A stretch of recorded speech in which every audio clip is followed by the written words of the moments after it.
Hello. This is my first video. It took me a while to build enough courage to post this, but here it is. Before we get into the video, here are a few warnings.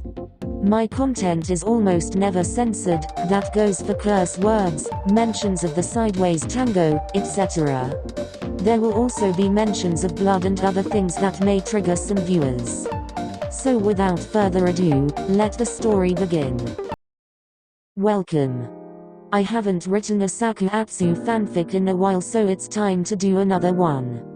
I intend this one to be pretty long, so expect more parts coming out. Warning. Some parts of this fic will be more on the 18+ side, just not in this chapter yet. Trigger warning.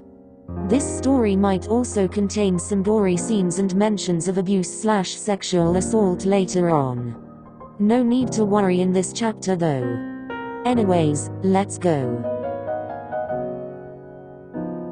Many years ago in a small village there used to be a supposed sacrifice they made once in a while.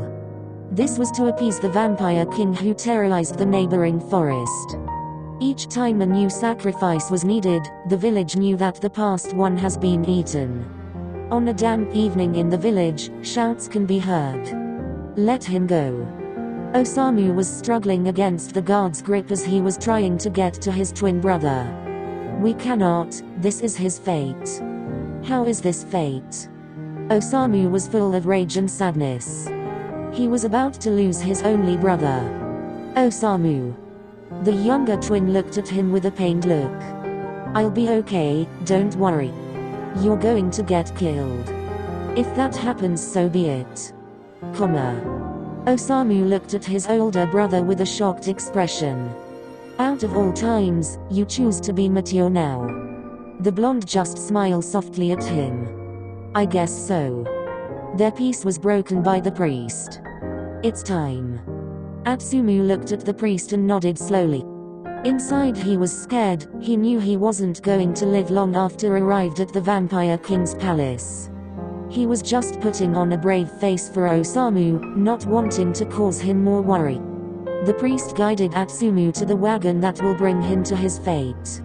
Osamu watched with a saddened look in his eyes, knowing he can't do anything about this.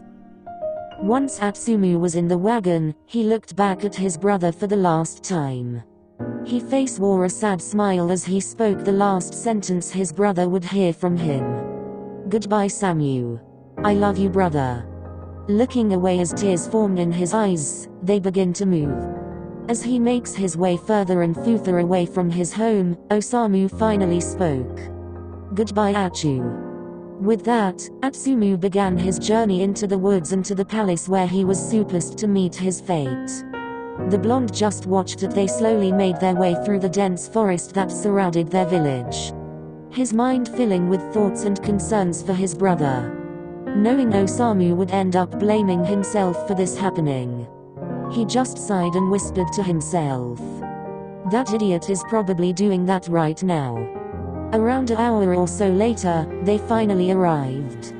Atsumu got out the wagon and grabbed his small bag of belonging before taking in the sight of his new home for till the end of his life. The size was massive compared to his and Osamu's small house back in the village. He just stood there as awe and slight terror from what lies beyond the gates.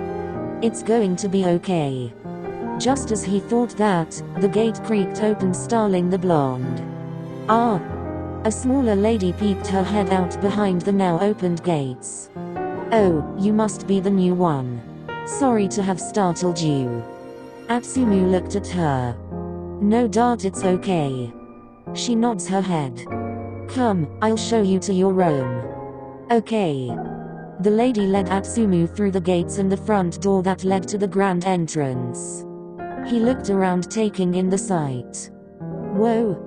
A reminder to please refrain from touching anything, the king likes to keep his palace spotless. Noted. Good. They continue their way to his room, Atsumu taking glances at the walls, seeing the decorations on them. Trying not to get too curious and touch anything. After walking through the halls for what seems like forever, the lady stops in front of a door. Here it is. Oh, thank you. He gets her a small smile as she nods at him. Make yourself comfortable while dinner is being prepared. Dinner? Yes, you need to eat, do you not? Oh yeah. I do. Someone will come get you when it is done. And she walked off, leaving Atsumu standing alone in front of a door. He shakes his thoughts away and opens the door to reveal a large room. Is this just for me? The blonde walks in and looks around. It's so big. I wish Osamu was here to see it. Atsumu smiled at the thought of his little brother. Let's try my best for him. He lays down on the bed and immediately lets out excited gasps.